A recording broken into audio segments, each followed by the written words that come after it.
morning, YouTube. Tire Metalhead Weatherman here. Hopefully, you guys are doing well.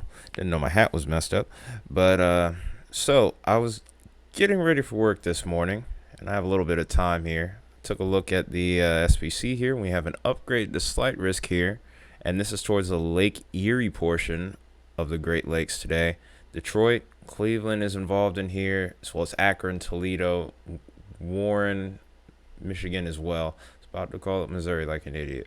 But that being said here, there's actually a 2% tornado threat with this, 15% wind, and a 5% hail. And also there's a threat tomorrow for this exact same area, even a little bit further off to the west here, towards even Milwaukee, Chicago, and parts of Indiana like Fort Wayne.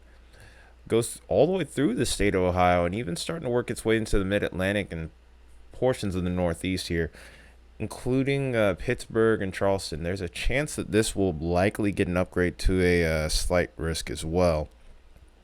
Similar deal, albeit there's no 15% wind threat. All three hazards are possible at this moment. So we'll be keeping an eye on tomorrow here, but we're going to mainly talk about today, briefly touch on the setup for tomorrow, and we'll just kind of go on from that point. That being said, hopefully you guys are doing well and hitting that like button, also hitting that share button too, because we're trying to get this information out to as many people as possible, especially those that need it. But as far as the setup is concerned for today, nothing super duper robust as far as the upper levels are concerned. There is some evidence of convergence, divergence, albeit not very impressive. Really, tomorrow looks more impressive at the moment. And even then, it's not super evident at that point. I do think that as we go later into the week, we could be looking at a different story here. But as a whole, as far as today is concerned, really things are more evident as we look lower into the atmosphere, particularly towards 500 millibars, which is about 30,000 to 35,000 feet. And from what I can see here, we have our storm motion here almost going south-southeast here from the looks of it. So that's one thing to look out for here. But you see a slightly better look at the setup here as well. It's a small little area, most likely a short wave that'll be the catalyst behind our storms today. And then as far as tomorrow, it's a pretty similar deal. This is pretty typical of what you would see with a heat dome type setup like what we have here. It's almost like a blocking high takes place here. And right around the downslope of that blocking high, sometimes you can get a point where, or what I like to call a flash point, where you can get showers and thunderstorms that can be a little bit more intense and maybe even reach severe limits. I don't expect this to be a big outbreak or anything like that, but could see a couple notably stronger storms than what you would be typical to seeing across this area. As far as the shortwave is concerned, by taking a look at that, we can clearly tell that this is most likely going to be like some shortwave action from the looks of it. It's not a shortwave trough. It's a very, very small, very weak shortwave that might have developed right here. It's kind of hard to see given that it's like right over the lake and the contour line kind of fits in with it perfectly there. You have to look really closely, but I do think there's something there. And from the looks of it, storms will probably be forming earlier in the day here. It's a decent amount of wind shear there from the looks of it. The wind barbs are looking pretty strong, so definitely do need to be keeping an eye out for downburst. The same can be said as we go into Thursday here.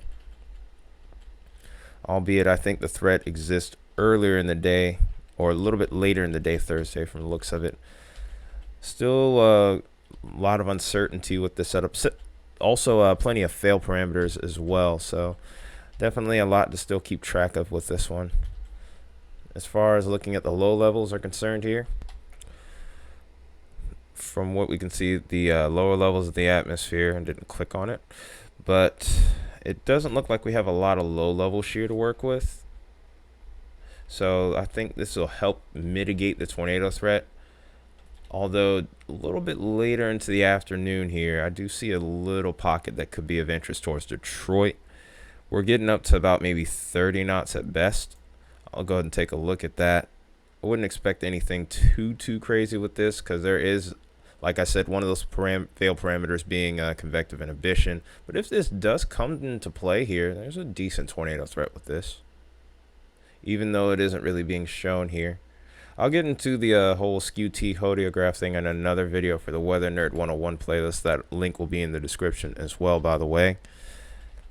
And then we see the shear really start to increase early in the day tomorrow, but timing is going to be a real key factor here. It does try to build back with this system, so timing is going to be everything, but I do think a damaging wind threat is likely, maybe even a squall line MCS type event as far as tomorrow is concerned.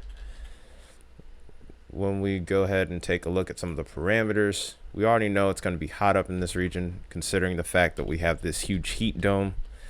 We get into the 80s, 90s, even as far north as the Ohio Valley, and even up into the Great Lakes around Erie. And then the same will happen pretty much tomorrow from the looks of it here. Temperatures are slightly cooler to start out the day off to the east here, which also could add to the instability possibly. But the fact that we're seeing 102 towards southwestern Ohio is definitely a tell here. I think it actually might even be 96 from, if I'm reading that correctly, over here towards Detroit, which is insane to think about. But that being said here, as we look towards Thursday, I think the stage will be set for another potential day for severe weather. We may see a slight risk at the very least. I don't know if we'll go up beyond that, but we'll have to see how things play out. But definitely some parameters set in place for this to have a slightly higher ceiling than what was expected previously. Plenty of moisture here, very ample moisture returns here. Dew points in the 70s throughout the afternoon and evening tonight, and it doesn't really diminish. It holds there, and it pretty much maintains throughout the day here. By the time we get towards the afternoon, we do start to see a little bit of a drop off here, but by that point, storms will have already been on the go here at this point. So based off all these parameters here, I can already tell that we have decent cape just from looking at that. Was doing a little bit of digging around on the bulk shear here. We'll get to that in just a moment. But look at how unstable the atmosphere is here. This is looking at the mixed layer cape. To see the parameters closing in on 5,000 joules per kilogram, that's indicative of an explosive environment for severe storms. So definitely going to need to be on the lookout today across Michigan and, of course, Ohio. And the thing is, the cape actually increases throughout the afternoon and into the evening. We'll see if this changes, and hopefully it does. But if so, if it doesn't, if this holds up, this could be pretty problematic for the area potentially. Those storms will have a lot of fuel to work with. So once they get going, they'll be able to take full advantage of this cape that we have available. And then the same goes really for tomorrow, especially towards the eastern half of Ohio over towards Erie once again. There's some really ample cape around here, 4,000 plus joules per kilogram. And this really persists all the way into the late evening and even overnight hours possibly. It drops off a bit, but we're still looking at potentially up to about 2,000 joules per kilogram. To put in perspective for you, about 1,000 joules per kilogram is the minimum that you would need for severe weather. You could really even get it at 500, but 1,000 is usually where Storm Prediction Center will actually pay a lot more attention to it. So the fact that we're seeing 3 to 4 times that much is definitely a eyebrow raiser, that's for sure. Looking at the bulk shear here, this is going to also be indicative of downburst and maybe even tornado threat here. But looking throughout the day here, we do have ample bulk shear, especially a little bit later in the evening. Like I said, it's going to really be more of a timing thing as to whether or not we see more significant severe storms. But from the looks of it here, I think we're going to be just on the edge of this. From the looks of it, I'm going to do a sounding here. It looks like we do have a marginal tornado threat, just as indicated by the Storm Prediction Center. Like I said, fail parameter here definitely seems to be inhibition. It's a pretty strong cap right there. If that breaks, we could have something, but if not, we may have nothing at all. Or we're likely to actually have nothing at all, I should say. Like I said, when you have a pretty strong cap in the atmosphere, it doesn't really allow the storms to grow. I've gone over cap in my Weather Nerd 101 playlist. That link to that particular video will also be in the top right hand corner. But as we go into tomorrow here, it looks like a pretty similar deal. Bulk shear is a little bit more ample, but also a little bit limited here, so that could be another question as far as tomorrow's setup is concerned. So like I said, there's potential today and tomorrow, but as far as actual certainty, I'm still not entirely sold, because there's plenty of fail parameters as well. Any one of these could pretty much inhibit storm development altogether, possibly, particularly the inhibition though. Last thing we'll do, of course, though, is take a look at what the radar could look like as far as going into the next couple of days is concerned over this particular region. I'm going to take a look at it from the mid-Atlantic perspective here.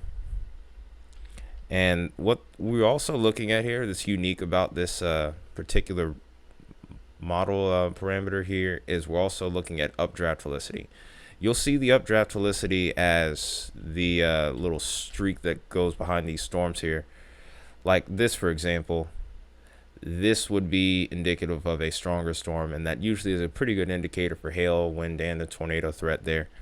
We don't really see a whole lot from this, from the looks of it. In fact, if anything, it looks like the threat's a little further to the east to start out, and this actually might be overnight, interestingly enough now. And then as we go into tomorrow, it looks like a lot more of the threat seems to shift off to the east here. The marginal threat also is a little further off to the west, which I find interesting. So could be some changes ahead within the next model runs here. So keep an eye out. If anything major does change, I'll make a post whenever I can at work, but we'll see what happens there. But hopefully you found this video useful. It's an interesting forecast coming up for the next couple of days for this region as far as severe weather is concerned. Like I said, it wouldn't surprise me if we ended up seeing some type of squall line develop, but just where it will end up is going to be a key question here. But this has been Tyler Metalhead Weatherman. Don't forget to like, comment, and subscribe on this video, and also share the video as well. But I'm going to hurry up and get out of here, get ready for work. I'll see you guys in the next video. Take care, have a nice day, and stay safe.